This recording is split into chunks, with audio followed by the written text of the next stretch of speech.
Rolling.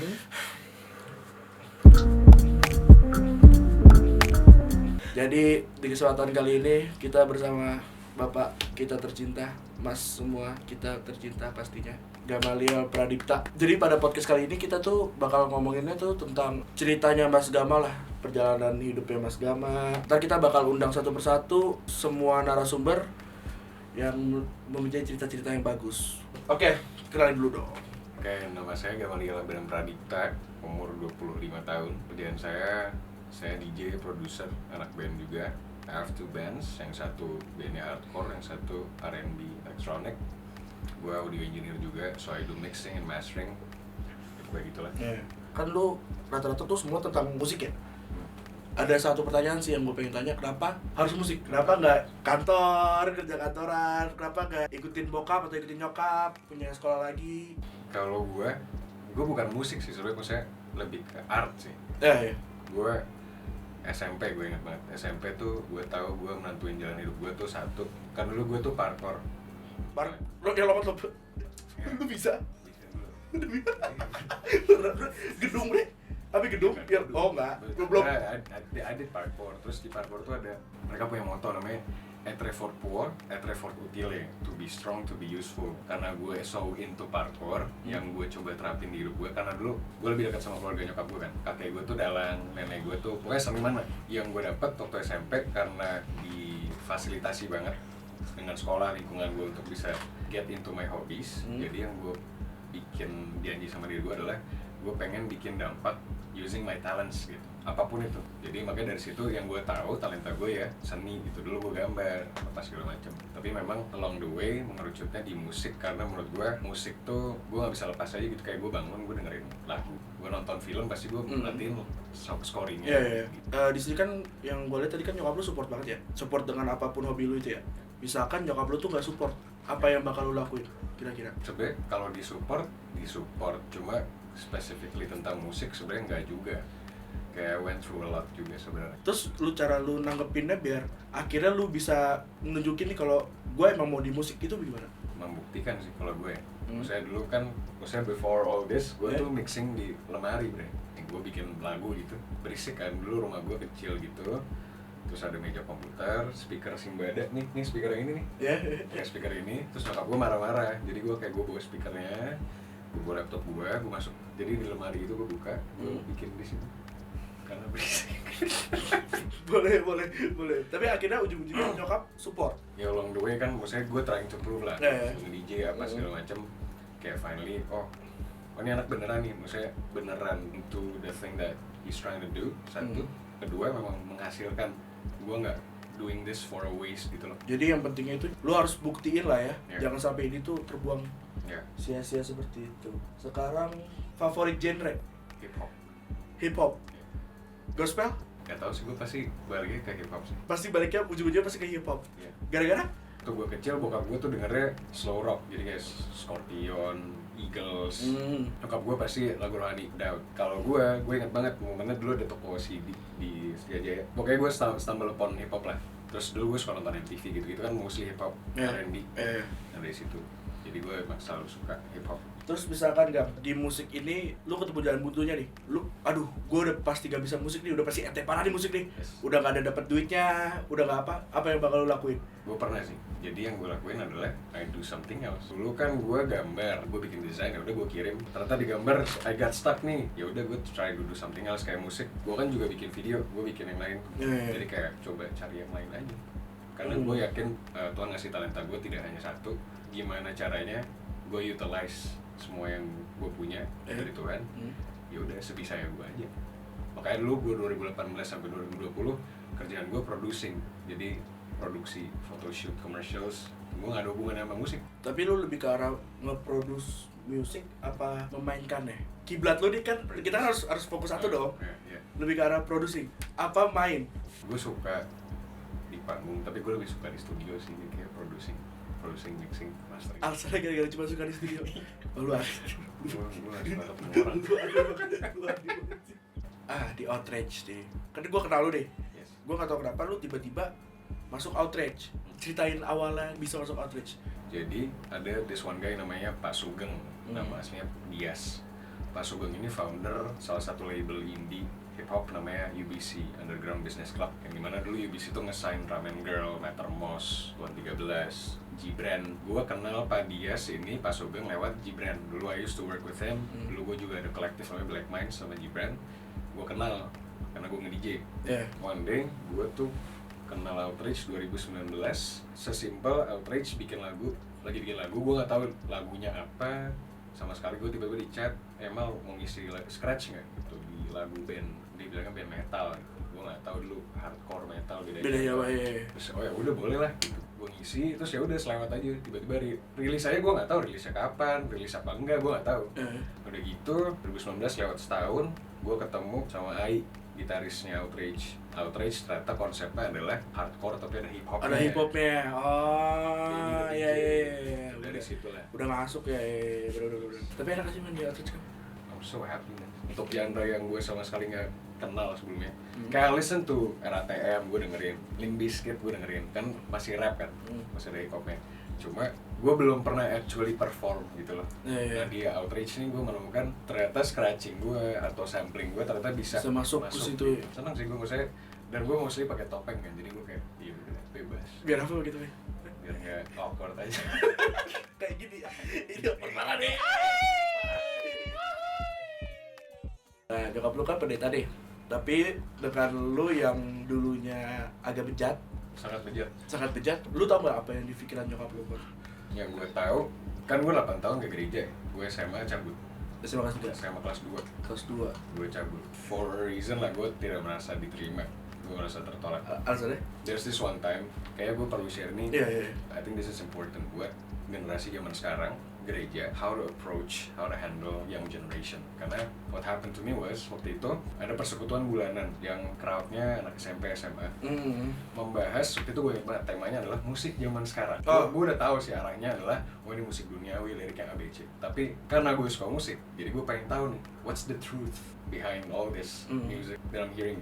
Kan di situ teman-teman gue SMA, they know gue nge-DJ. Lu udah nge-DJ? Udah, iya. Mereka tahu. Gue datang rada terlambat, gue duduk di belakang. Waktu itu pendetanya ngomong gini, kalian tahu nggak yang cekit-cekit itu adalah pesan setan. Pendetanya tahu tapi lu itu DJ? Nggak tahu. Oh oke.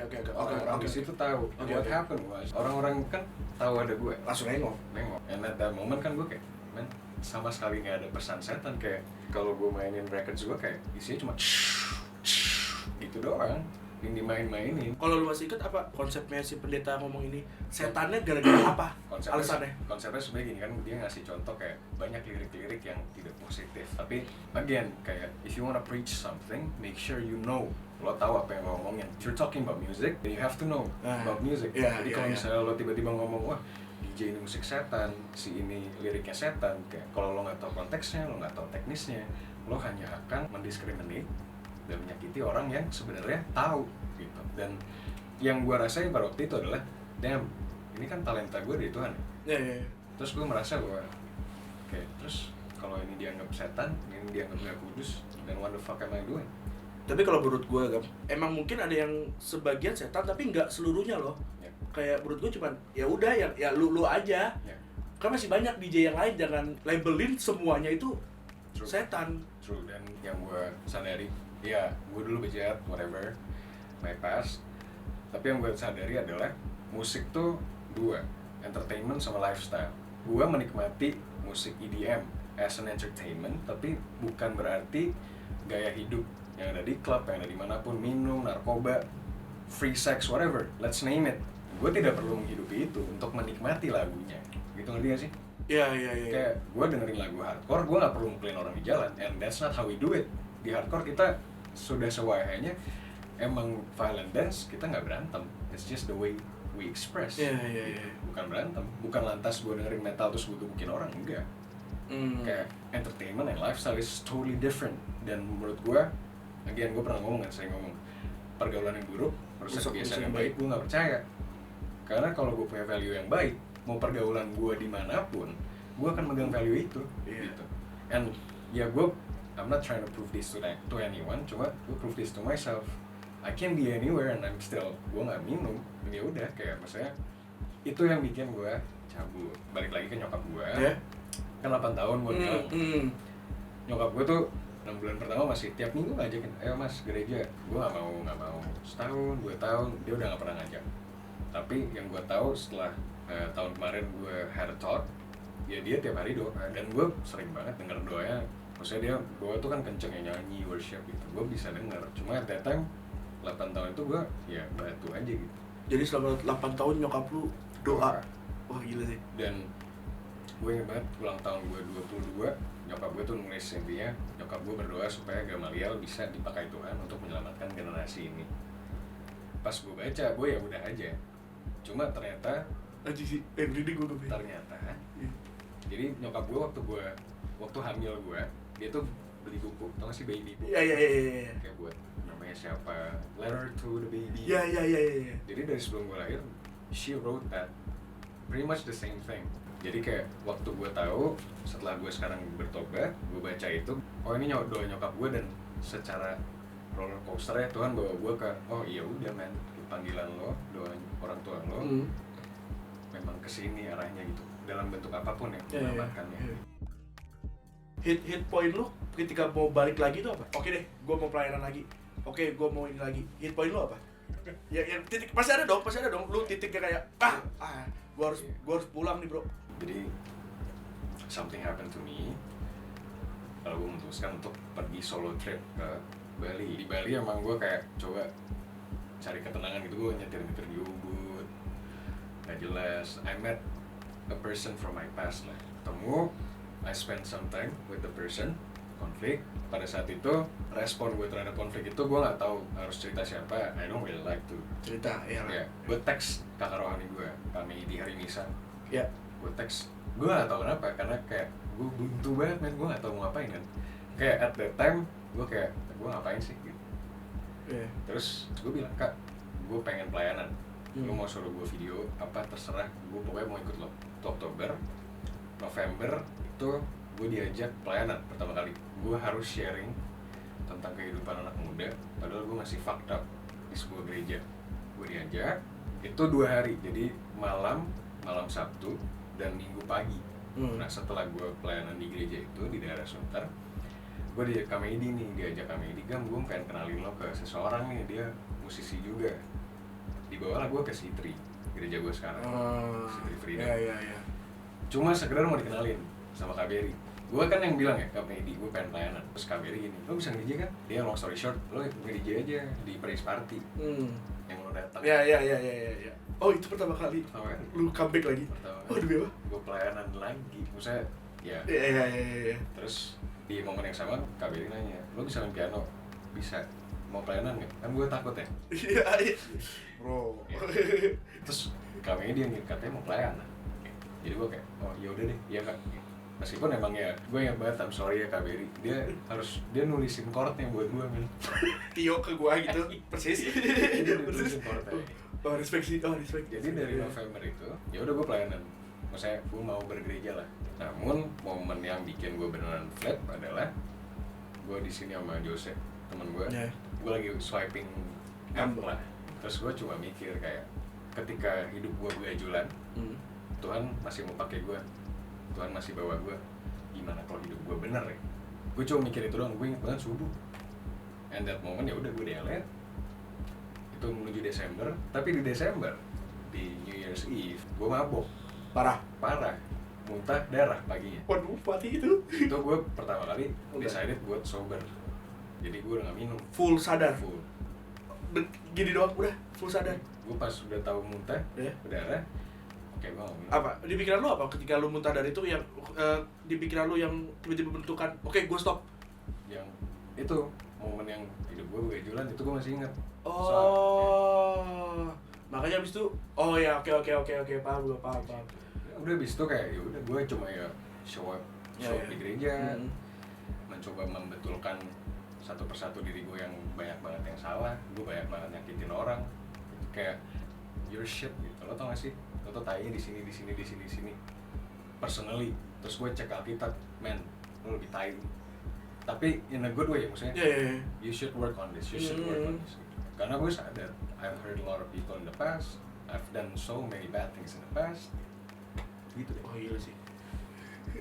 Jadi kayak awal kenal ya. Iya, perlu udah tahu ceritanya kan. Tapi teman-teman belum tahu kan. Nah, gue sih udah tahu.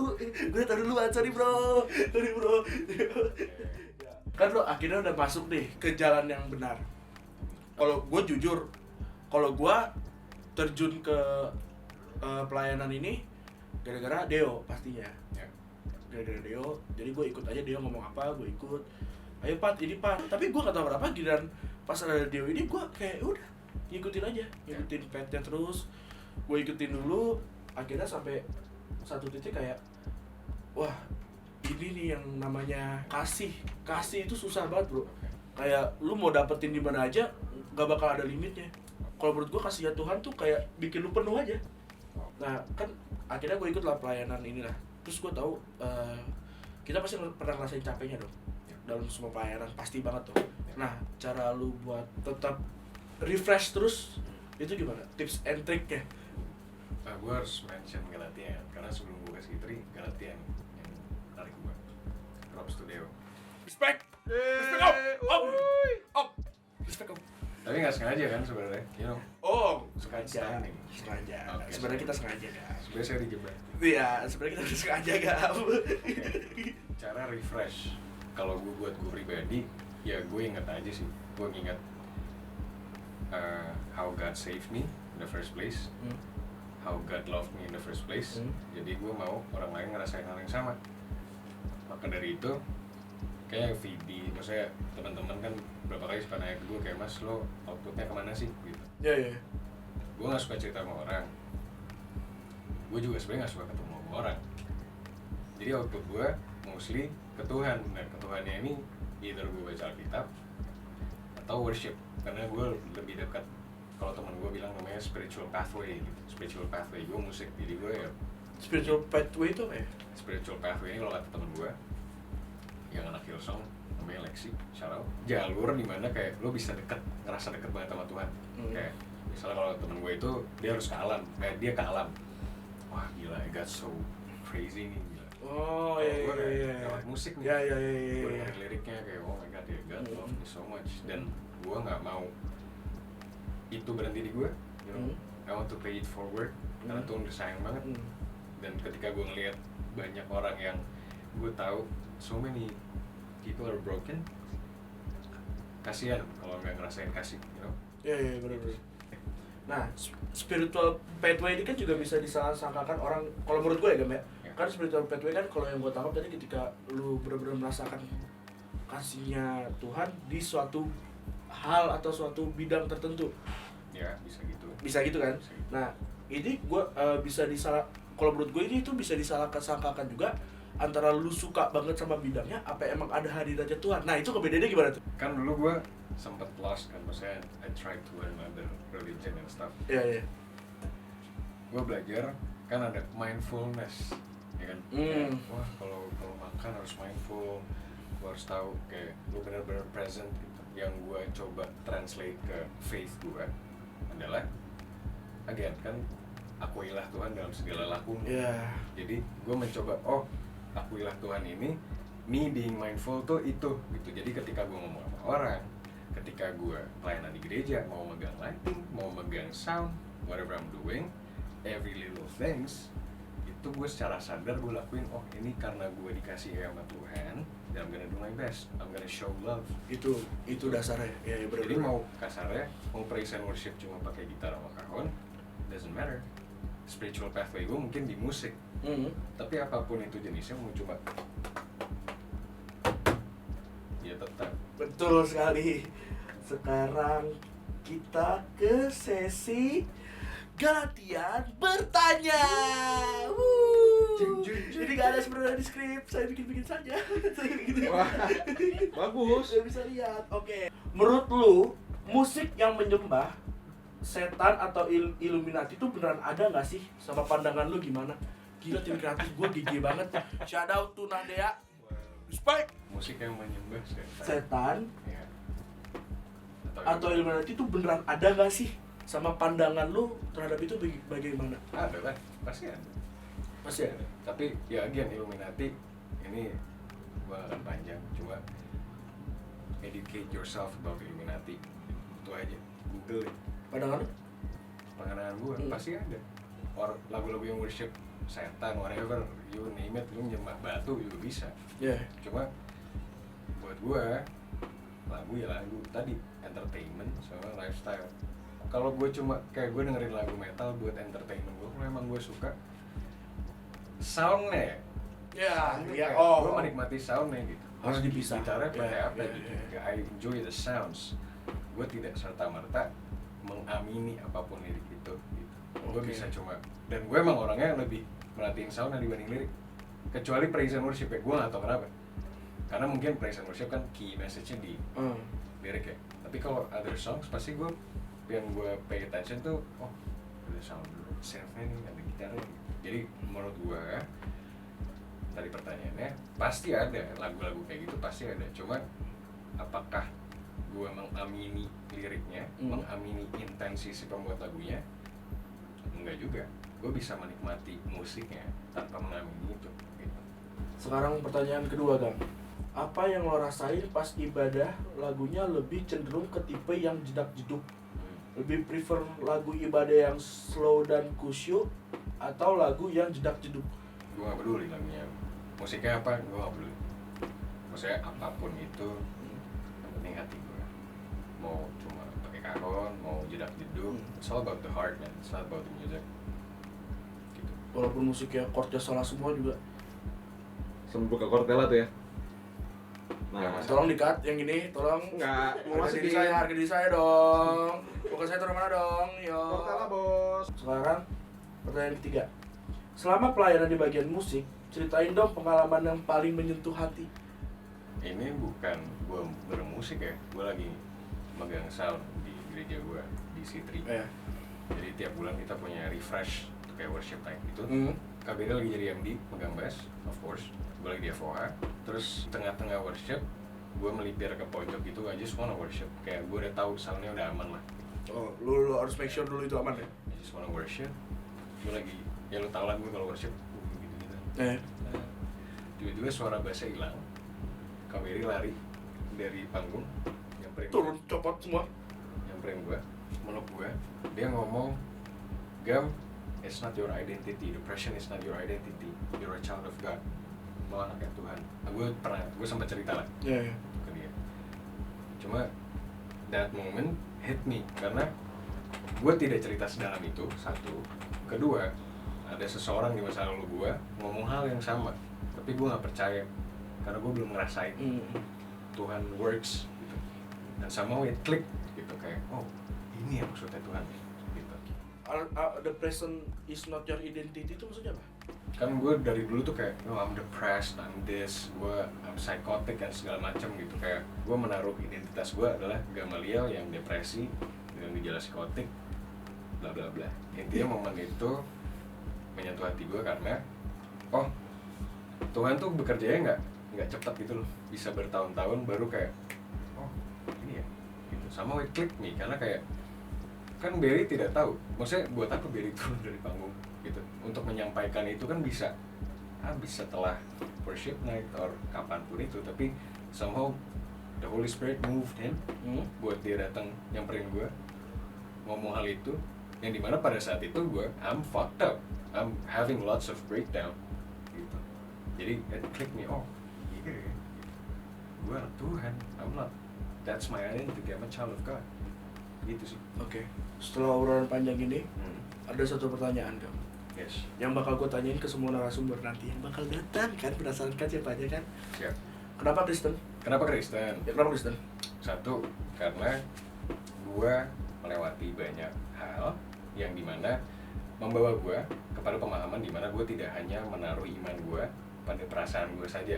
Karena ketika gue praise and worship, ada speaker, ada lighting, semua ambience itu, atmosfer itu yang dibangun bisa sebenarnya bawa gue untuk wah this is God, this is God's presence. Tapi gue benar-benar bisa merasakan Tuhan wherever I'm going. Gue mau di studio doang, mau di mana. Dan itu gue tidak hanya membaca Alkitab, tapi gue mencoba untuk memahami konteksnya, sejarahnya. Ya. Siapa sih yang nulis?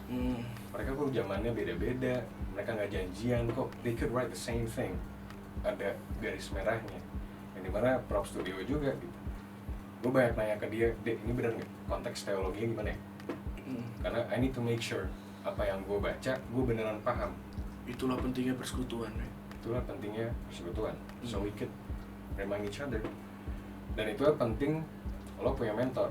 Kayak Kak Beri adalah orang yang suka ngulik sampai sejarah istilah. Misalnya ini dari bahasa Yunani, dari bahasa Ibrani.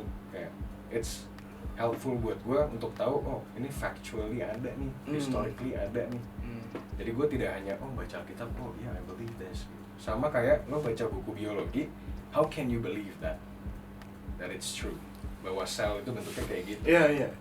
Kayak if you don't actually learn about it, kalau lo nggak cari tahu, lo nggak bakal tahu dan lo hanya akan punya blind faith. Tapi I'm saying this bukan berarti gue kayak wah gue paling benar, tapi gue selalu mencoba untuk need to make sure my faith. Gitu. Gue tidak hanya mendasari itu dari perasaan gue doang, my emotional state.